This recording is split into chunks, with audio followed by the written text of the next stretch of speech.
Hola, ¿qué tal chicos? Un gusto saludarlos. Bienvenidos un día más aquí al canal de Hanamichi. En esta ocasión tenemos un tema bastante interesante y se trata de cuál es el mejor power-up de la historia del anime. Por supuesto estamos hablando del Super Saiyajin que se dio en los 90s y por supuesto un suceso que se dará dentro de 2 días, que será el Year 5 de Luffy en One Piece, y que hay que reconocer que ahorita hay una campaña increíble de mercadotecnia. Después de tantos años, al fin One Piece está teniendo este reconocimiento a nivel mundial, y créanme que ahorita lo están conociendo en muchos lados, no solo por el live action, sino porque realmente el fenómeno de One Piece después de más de 25 años ha crecido exponencialmente.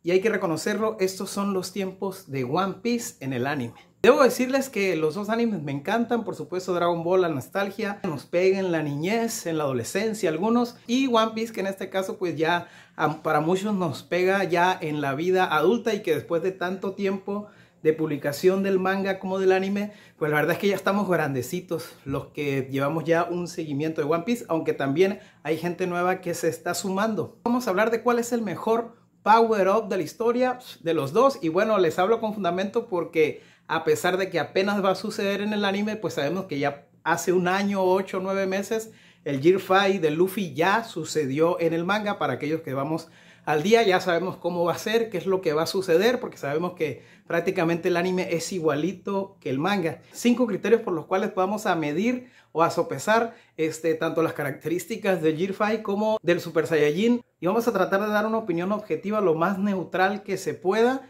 Y al final sí, lo voy a hacer, ¿no? Al final voy a dar mi veredicto de cuál de los dos power-ups me parece que es el mejor de la historia. Como primer criterio estamos hablando de que por supuesto Dragon Ball y One Piece son de tiempos y contextos totalmente diferentes, y eso por supuesto que cuenta mucho, sobre todo en la difusión, ¿no? En la difusión de la información.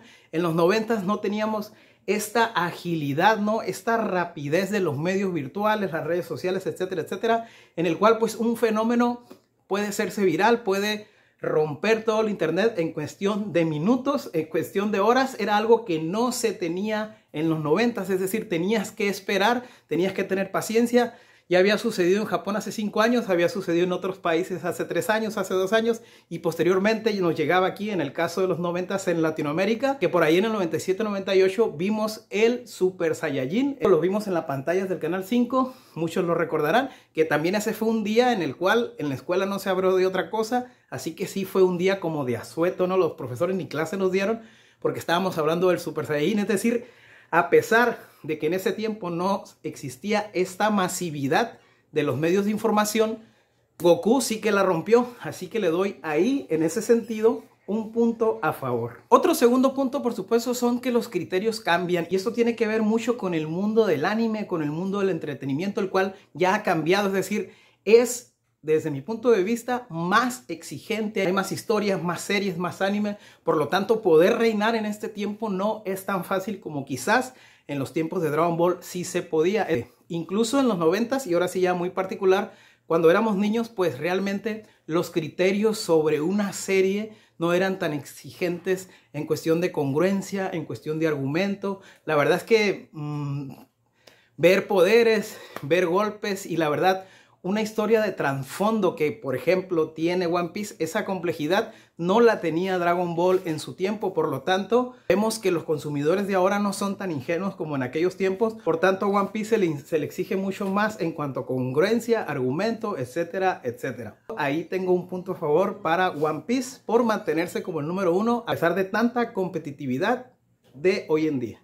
Punto número 3, por supuesto, ya entrando al terreno del Power Up, es que el Power Up es una construcción, ¿no? Es una construcción argumental que viene formándose, ¿no? Que se forma a veces varias sagas, a veces muchos arcos, y en la cual al final se conjunta para poder lograr todo ese Power Up. Te van uniendo las piezas argumentales para llegar a ese Power Up. La cosa aquí es averiguar cuál de los dos tienen sesgos argumentativos, los cuales, pues como se dice coloquialmente, ¿no? Cuál de los dos tienen Power Up sacados del culo o sacados del orto, por una cuestión de guionazo también le llaman, ¿no? Y vamos a ver si Dragon Ball o One Piece tienen estos sesgos argumentativos en cuanto al Power Up. Número 4, desde mi punto de vista, el Power Up, es decir, el Super Saiyajin que vimos en Dragon Ball Z. La verdad es que fue una construcción bastante lenta. Poco a poco vimos viendo cómo se fue construyendo. Empezamos obviamente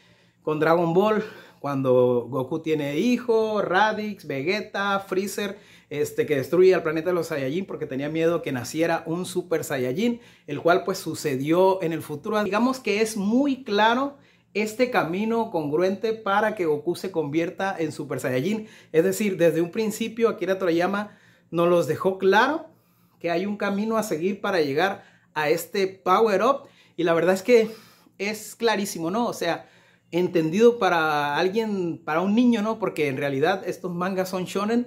La verdad es que está muy claro argumentativamente llegar a ese Power Up. Sabemos que tiene su guionazo, pues Goku, etcétera. Es obvio que va a existir. Sin embargo, sí existió esta claridad para llegar al Super Saiyajin fase 1. Y bueno, número 5 tenemos al Gear 5, que por supuesto vamos a ver en las pantallas muy pronto.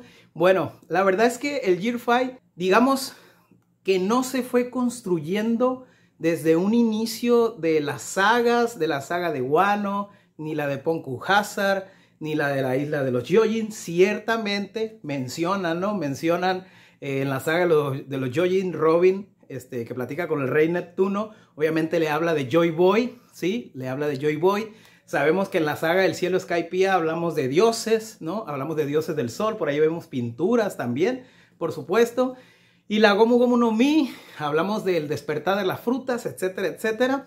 Y bueno, también vemos al Gorosei, como también, digamos, el Gorosei de alguna manera fueron propicios para que naciera este Power Up del Gear 5 de Luffy. Por ejemplo, Suneisha también, que lo han anunciado. Y también Tobiropo Gato, que no me acuerdo el nombre, que pelea con Jinbei, que también le habla del secreto de la fruta. Es decir, si se dan cuenta, el Power Up de Gear 5 es muy complejo, no es algo tan claro. Obviamente, uno que ya es adulto lo comprende, no sabemos si un jovencillo lo comprende.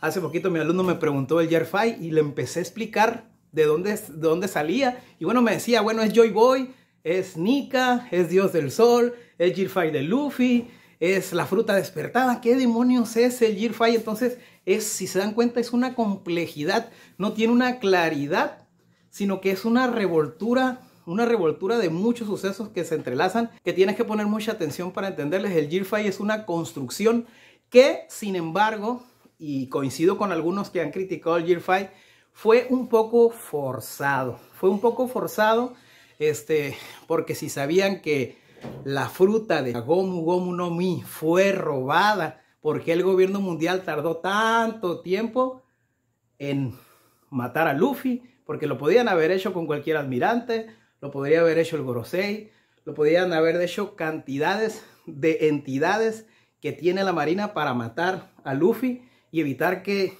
despertara pues el Joy Boy o la Nika Nika o el Gear 5, lo que sea, que digo, es una mezcolanza de varias cosas que al final es lo mismo.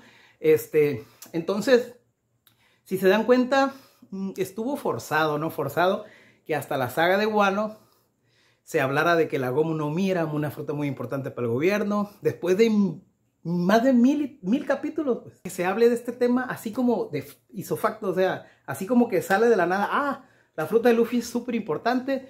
Y luego aparte es una Zohan mitológica, resulta que no era ni Logia ni Paramecia. Entonces como que sí es muy conveniente argumentalmente. Este Gear 5 es muy forzado, no es claro, es muy forzado. El Gorosei, como les reitero, pudo haber matado a Luffy si se preocupaban de que esa fruta iba a despertar. Si decían que ellos ya sabían que esa fruta tenía otro nombre y que era la Nika Nika en realidad, y que temían tanto a Joy Boy, ¿cómo no fueron precavidos? Eso es lo que se me hace muy extraño. Y la verdad que ahí yo sí veo cierta incongruencia argumentativa para llegar al Power Up de Luffy. Ya para terminar, pues mi veredicto, ¿no? Y es que la verdad, los dos Power Up, como les dije, responden a épocas diferentes y también para cometidos diferentes, ¿sí? El Super Saiyajin de Toriyama era una historia que él ahí la quería terminar matando a Fritter y se acabó. Es decir, él no la quería alargar, aunque lo obligaron a alargarla, ¿sí? Por el éxito que tuvo. Y One Piece, por el contrario, lo que pretende es seguir alargándose, alargándose. Por lo tanto, se enreda en esta complejidad de cosas y situaciones, ¿no? Argumentos, historias, flashback. Empiezan una complejidad porque lo que busca Oda es el misterio y seguir vendiendo mangas, seguir alargando la serie, ¿no? Entonces, esa es la diferencia que veo entre los dos. Una quería ser definitoria, terminar, cerrar, claridad, congruencia, Super Saiyajin, fin.